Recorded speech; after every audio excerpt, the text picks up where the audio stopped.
पूर्व प्रधानमंत्री मनमोहन सिंह जी और प्रधानमंत्री नरेंद्र मोदी जी की तुलना। पूर्व प्रधानमंत्री मनमोहन सिंह जी को मोहन सिंह कहा और उन्हें मोनी बाबा कहा, और प्रधानमंत्री नरेंद्र मोदी जी को आज मुखर प्रधानमंत्री कहा जाता है।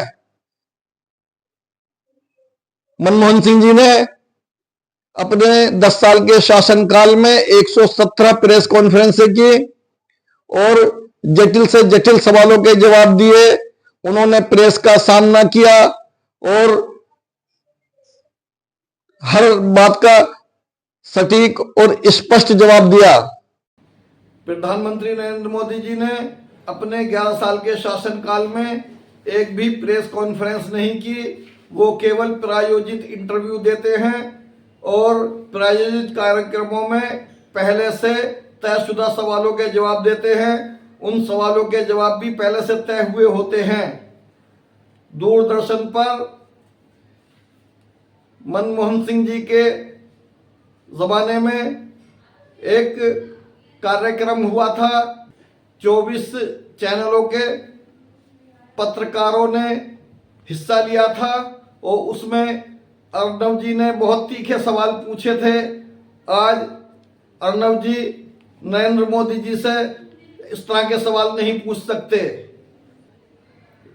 ठीक उसी तरह नरेंद्र मोदी जी का दूरदर्शन पर प्रायोजित इंटरव्यू हुआ था। उसमें लाइट, कैमरा और बाकी सारा सामान कार्यक्रम का था। 4 एंकर खाली हाथ वहां गए और उनसे प्रायोजित सवाल, पहले से तयशुदा सवाल और उनके जवाब भी पहले से तयशुदा थे, वो पूछे गए। इस तरह से नरेंद्र मोदी जी प्रेस के सामने आते हैं और केवल प्रायोजित इंटरव्यू देते हैं, प्रेस कॉन्फ्रेंस नहीं करते हैं, जवाबदेही से बचते हैं और उनकी सरकार के बारे में इंटरनेशनल मीडिया या मीडिया सही बात ना मालूम कर सके, इसलिए वो प्रेस कॉन्फ्रेंस नहीं करते हैं। एक शुरुआत में नरेंद्र मोदी जी ने से कुछ तीखे सवाल पत्रकारों ने मालूम किए थे, तो नरेंद्र मोदी जी ने चैनलों के मालिक से उन्हें निकलवा दिया और कहा कि ये दिखाई नहीं देने चाहिए। कहते हैं जिस तरह से मनमोहन सिंह जी ने अपने ज़माने में किया था। आज अघोषित इमरजेंसी लगी हुई है और लोगों को खामोश कर दिया गया है। सवाल पूछने की आज़ादी खत्म हो गई है और भी कई तरह की स्वतंत्रता पर खतरा मंडरा रहा है। लोग डरे हुए हैं, भयभीत हैं, बोलने से कतरा रहे हैं। मनमोहन सिंह के ज़माने में पत्रकारों को सवाल पूछने की आज़ादी थी और जो आज नहीं है, पत्रकारों को आज जिससे भी सवालों पूछने की कोशिश की उनको सलाखों के पीछे पहुंचा दिया। इसलिए आज के पत्रकारों में सवाल पूछने की हिम्मत नहीं है। मनमोहन सिंह जी ने देश को आर्थिक बदहाली से निकाला था। उनके ज़माने में विदेशी कर्ज 55,000 करोड़ का था, लेकिन नरेंद्र मोदी जी के ज़माने में वो कर्जा बढ़कर 2 लाख करोड़ से भी ज़्यादा हो गया है। आज अपने कुल राजस्व का 1/3 कर्ज का ब्याज अदा करने में चला जाता है। तब हम कैसे उम्मीद कर सकते हैं कि हमारी अर्थव्यवस्था मजबूत होगी। हमारा पैसा लगातार गिरता जा रहा है और वो 85 रुपये से ज़्यादा का $1 हो गया है। आज हमें $1 खरीदने के लिए 86 रुपये खर्च करने पड़ रहे हैं। हमारा रुपया इतना कमज़ोर हो गया है। नरेंद्र मोदी जी मनमोहन सिंह जी के ज़माने में कहते थे कि पैसा, रुपए की कीमत घटकर मेरी माँ की उम्र से भी ज़्यादा पर पहुंच जाएगी। आज वो मोदी जी का दावा कहाँ चला गया।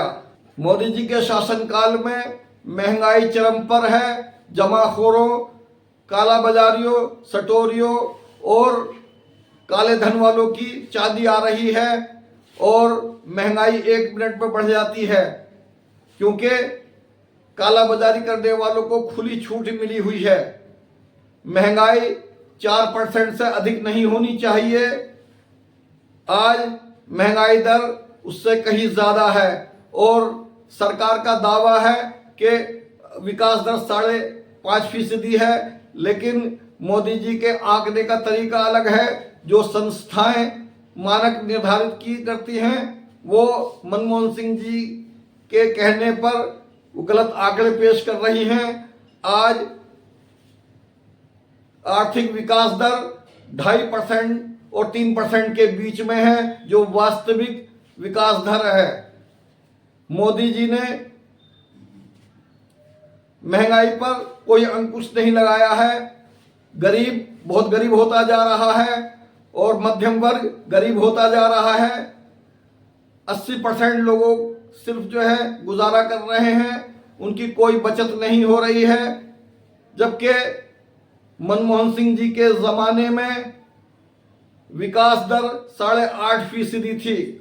अब आप खुद अंदाजा लगा सकते हैं, यह फैसला आपके ऊपर छोड़ा गया है। जनता ही तय करती है कि